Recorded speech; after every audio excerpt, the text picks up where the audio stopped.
This is the CowboySomm Napa Valley Top 5 Wine episode. I'm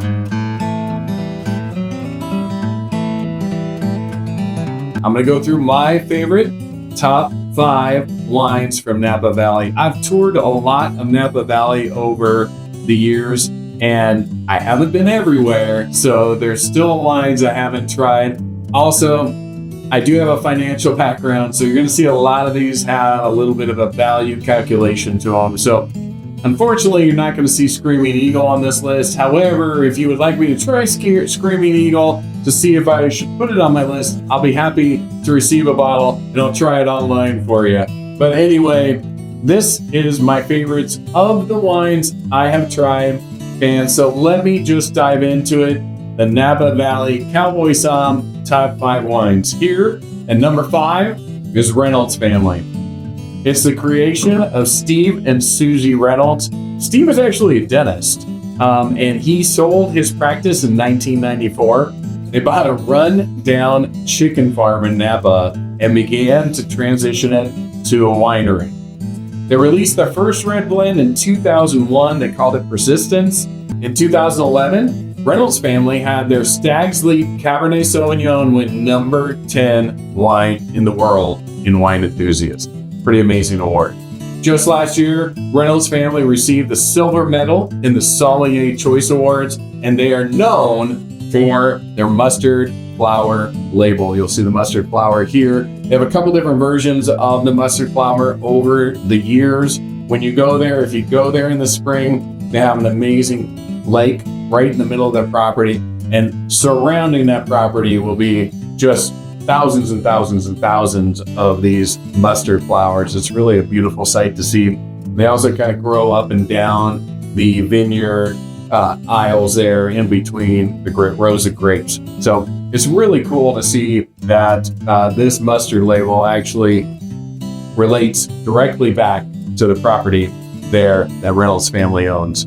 This particular bottle I'm holding is a 2020 vintage and received 91 points from Wine Enthusiasts. Now, what's interesting here, and I talked about value, this particular wine gets deemed from a value perspective because they're just outside of the Stag's Leap district. They're not in a sub-AVA in Napa, so they only get to call their wine a Napa wine. So if they would have been in a Stag's Leap district, for example, they could actually put Stag's Leap on there. But because they're not, and they're in a no sub-AVA, they can only use the word Napa, which in a lot of consumers' minds means that they're a lesser valued wine. Not the case here with Reynolds Family. But as a consumer, you get to take advantage of that. And usually the price point of this wine is probably $60 to $70 a bottle. So I highly, highly recommend this wine, and this is my number 5 wine. Moving on to number 4. Number 4 is Chapelet. Chapelet, I got an interesting little story about. I'm not going to mention names on this, but we actually went on a trip with some friends, and we went to one of the higher end wineries, we'll say, pretty pricey to visit at first, and one of the individuals in our group said they were going to drop their entire budget for wine on that trip at this expensive winery. Right afterwards, we headed over to Chapelet because Mrs. K saw that they were highly rated that year, and I forget which year it was. I think it was 2017. They were highly rated on Wine Spectator's wine list. So we went over there. We're thoroughly impressed with our wine tasting there and have been big fans ever since. And our friend who blew his budget at the expensive winery said he should have saved some money for Chapelet. The price point for the quality on these wines are really amazing. This winery was founded by Don and Molly Chapelet in 1967. They bought a parcel of land on what's known as Pritchard Hill, and similar to Reynolds Family, they're considered a Napa wine. They're just outside the Rutherford AVA in Napa. So again, part of the reason why their prices are a little bit lower is because they can only put Napa on their wine. However, now they're putting Pritchard Hill on their wine. And the Pritchard Hill Cabernet is pretty sought after and usually sells out through their wine club, so they're really hard to get a hold of. Kind of a funny side story. In 2022, Chapelet trademarked the term Pritchard Hill. So now they are the only ones that can use the name Pritchard Hill on their labels. I think it upsets some producers that are on Pritchard Hill because now they can no longer use it. So either smart on behalf of Chapelet or upsetting, I guess, if you're another winemaker on Pritchard Hill. But anyway, in 2009, the signature Cabernet you see here, the 2009 vintage, won number 6 on the Wine Spectator list of wines. Pretty special. Didn't find ratings for this particular wine bottle in 2022, but the 2021 signature Cabernet Sauvignon received 95 points from wine enthusiasts. The vintage also received a gold medal award from the Sommelier Choice Awards, and this winery regularly gets awards. It's always scoring wines in the 90s.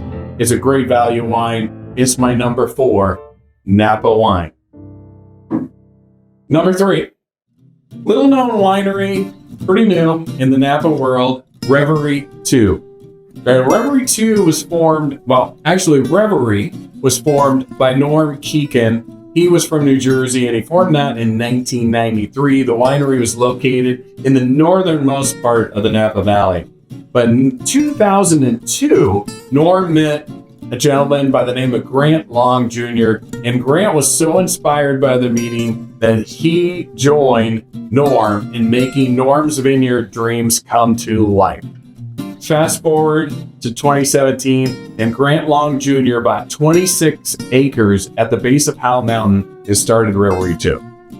He maintains his focus on Bordeaux-style blends, and this is a very, very small vineyard. There's about 26 acres, so it's got limited production. But one of the cool things I really like about this winery, you find little quirks here and there.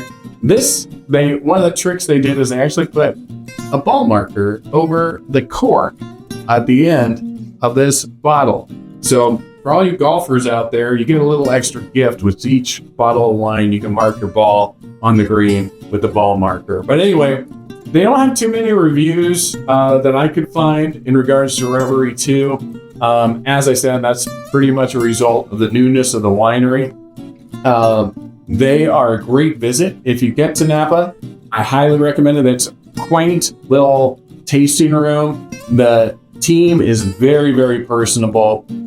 Was just a wonderful experience, and the wines are fantastic. So Reverie 2 is my number 3 wine from Napa. And number 2, I couldn't find a regular sized bottle. So here's a magnum of Gemstone. Number 2 wine from Napa is Gemstone, and this is an incredible winery, and their wines are amazing. This is centrally located in Napa, in Yountville, and this wine is recognized as being a high quality wine pretty much every year. Currently, this winery is owned by one of the joint owners of the NBA team, the Golden State Warriors, and we're talking very small vineyard here. We're talking only 16 acres, and these wines, I must admit, can get pricey. I've seen $750 bottles of wine here.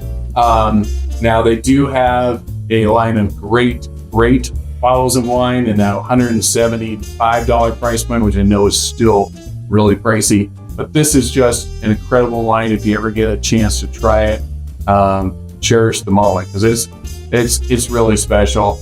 And so I've seen $750 bottles of wine here. They do have a line of wines that are in that $175 range, which I know is still pretty pricey. They have too many wines with 90 points to even count by several publications. This is a well-known winery with a highly rated production line. And it's also a fantastic tour and visit. If you ever get the chance to get there, you'll have to make reservations and plan ahead, as it's a pretty private wine tasting experience. So Gemstone, number 2. So what's number 1 for Napa, for the CowboySomm? Frias Family Vineyard. This is a 100-acre winery in the Spring Mountain District. They sometimes source grapes for their blends from Yountville and Oakville, but their Spring Mountain District Cabernet Sauvignon is amazing. The winery is run by two brothers, Fernando and Manny Frias, and they took over the helm from their parents who bought the winery in the 1970s. They teamed up with winemaker Todd Heath, and the rest has been winemaking history. The winery regularly scores in the 90 points range on various publications. This bottle right here is a Lady of the Dead. It's one of their red blends. It's not a state wine. I have also drank some of their state wines, but this also scores very high, usually in the 90-point range. If you get by in Napa, they actually have a great tasting room right now. They haven't built one out on the property yet. They're just getting ready to do that. I think they might have broke ground by now. So for now, they actually do their tastings at a really cool strip mall facility that you get to go in, and usually you're hanging out with Manny or Fernando when you go in there. So if you do go in, say hi for the CowboySomm. So number one is the Frias Family Winery. That concludes our 5 top wines from Napa Valley for this episode. If you've got a list of some wines you'd like me to try or compare to see if I can knock one of these off the list, share that in the comments down below. Make sure you hit subscribe. We'll be doing some more lists like this here in the near future. In the meantime, check out Lodi, my Lodi episode.